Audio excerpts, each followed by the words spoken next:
Disappearance of 7-year-old Noah Green became one of the most chilling kidnapping cases in Arizona's history.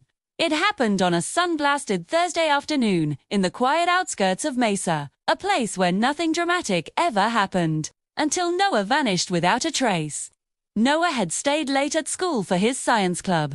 At precisely 3:58 p.m., he stepped outside, proudly holding a model volcano he'd just finished. His father, Michael Green, was only 5 minutes away, expecting to see his son waiting for him. But when Michael pulled into the school parking lot, Noah was gone. Panic set in. School staff and parents searched every corner of the grounds, but it was as if Noah had been swallowed by the dry desert air. Police were called, and an Amber Alert was issued. The search soon turned into a desperate investigation. Security footage from the school's cameras revealed something deeply unsettling. The video showed Noah walking toward a drinking fountain near the parking lot. That's when a man wearing a bright red baseball cap waved him over.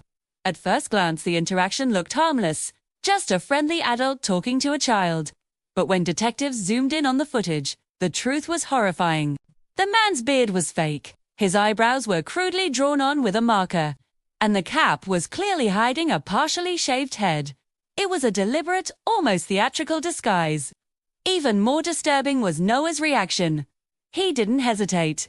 He didn't look scared. He walked straight up to the man as if he knew him, as if this was all perfectly normal. The man bent down, whispered something in Noah's ear, and Noah simply nodded. Within seconds, Noah climbed into the passenger seat of an old, beaten-up white pickup truck. The truck had no back license plate. It pulled out of the parking lot and drove away, disappearing into the afternoon traffic. Noah was gone. The investigation took a dark turn when Michael remembered something odd from 2 days earlier. He had received a strange, unsigned email. The message was short and chilling. "You don't deserve the family you have." At the time, Michael dismissed it as spam, or maybe a sick joke. But now, in the terrifying context of his son's disappearance, it felt like a direct warning. Detectives immediately traced the email's origin. It led them to a cheap, prepaid phone purchased with cash at a gas station near the Mexico border, a full 250 miles away from Mesa. This wasn't a random act. Whoever took Noah had been planning this for a long time, meticulously covering their tracks. Days crawled by with no leads. The Green family was living a nightmare. Then, a potential breakthrough came from the most unexpected place. A retired couple, traveling through the vast and empty Mojave Desert, called the police. They reported seeing a nervous little boy who matched Noah's description, standing outside a rundown motel. He was clutching a stuffed dinosaur, the very same toy Noah carried with him everywhere. The couple said the boy was with a man in a red cap who seemed incredibly agitated. He kept looking over his shoulder and avoided eye contact with anyone who passed by. Before the couple could even dial 911, the man grabbed the boy, shoved him back inside the motel room, and slammed the door shut. When police swarmed the motel the next day, the room was empty. But the kidnapper had left clues behind. Inside, they found a torn fake beard, a burnt prepaid phone, and a map of Arizona, Nevada, and Utah with several remote highways circled in red ink. The most heartbreaking discovery was a crumpled page torn from a notebook. On it, in a child's handwriting, were 5 simple words: "I want to go home." With these new clues, detectives dug deeper into Michael Green's life, searching for anyone who might hold a grudge against him. And that's when they found him, the real monster behind the kidnapping.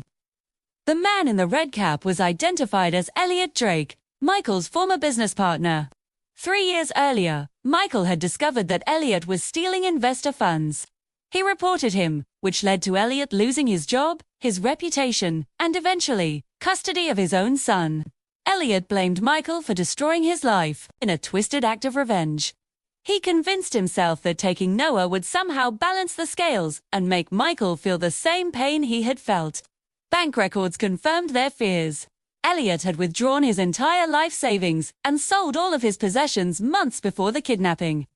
He wasn't just planning to hide. He was prepared for a long, drawn-out escape, dragging an innocent child along with him. The manhunt for Elliot Drake and Noah Green intensified.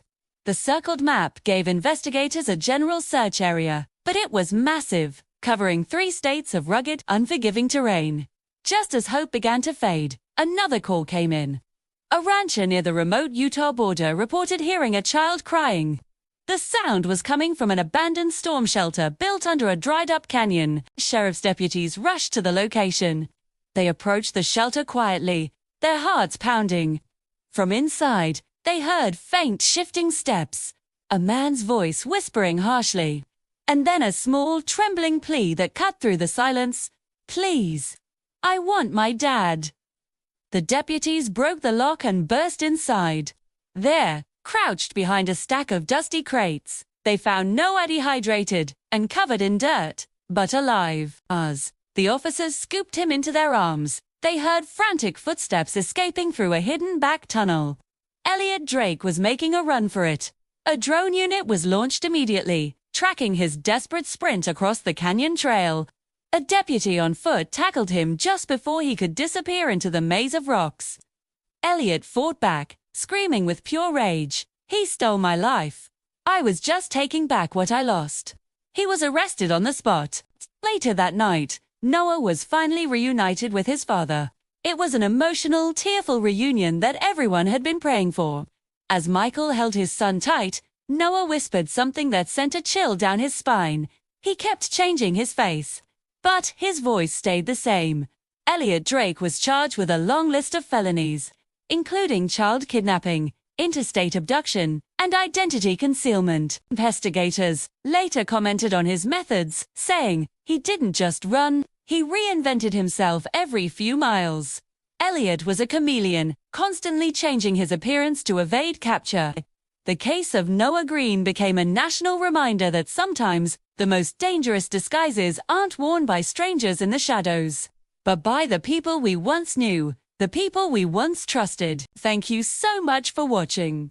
If you found this story compelling, please consider liking this video and subscribing to the channel for more deep dives into unforgettable cases.